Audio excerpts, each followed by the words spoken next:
ఉన్నటువంటి అపూర్వమైనటువంటి భాగ్యం, భాగ్యనగరానికే నిజమైనటువంటి భాగ్యాన్ని తీసుకొచ్చేటటువంటిది గొప్ప బృహత్తరమైనటువంటి కార్యక్రమం కోటి దీపోత్సవం. ఇది వారికి ఆ సంకల్పం ఎలా కలిగిందో కానీ భారతదేశంలో అనేక భక్తి టీవీలు ఉన్న ఏ ఛానల్ కూడా అందనటువంటి స్థాయిలో అంత గొప్పగా, అంత భాగ్యంగా, అంత అందంగా, భక్తిపూర్వకంగా మనందరికీ అందిస్తున్నటువంటి గొప్ప కార్యక్రమం. కార్తీక మాసం రాగానే అందరి ఇళ్లలో గుర్తొచ్చేది ఎన్టీఆర్ స్టేడియం భక్తి టీవీ ఏర్పాటు చేసేటటువంటి కార్యక్రమం.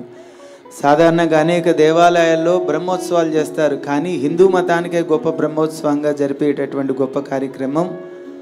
మన సనాతన ధర్మం బతుకుతోందంటే కారణం ఇటువంటి ఈ కేవలం భక్తి ఛానల్ వల్ల. అటువంటి గొప్ప కార్యక్రమం సాధారణంగా మన తిరుమల బ్రహ్మోత్సవాలు చూస్తే ఎంతో వైభోగంగా జరుగుతుంది, కానీ కార్తీక మాసంలో మొత్తం విశ్వానికే అందాన్ని కలిగించి ఆనందాన్ని కలిగించేటటువంటి గొప్ప కార్యక్రమం ఈ కోటి దీపోత్సవం. కేవలం కోటి దీపోత్సవం పేరుతోటి ప్రతి దేవాలయాన్ని ఇక్కడికి తరలింపు తీసుకొస్తూ అనేక కార్యక్రమాలు, ఒకరోజు ఒక్కొక్క రకమైనటువంటి కళ్యాణోత్సవం, భక్తి కార్యక్రమం ఇవన్నీ జరుపుతూ ఈవేళ దాని భాగంగా సీతారాముల కళ్యాణోత్సవం జరుగుతోంది. సీతారాముల కళ్యాణం అంటే జగత్ కళ్యాణం, సమస్త మానవ జాతిని ఉద్ధరించేటటువంటి గొప్ప భాగ్యమైనటువంటి కళ్యాణం సీతారాముల కళ్యాణం.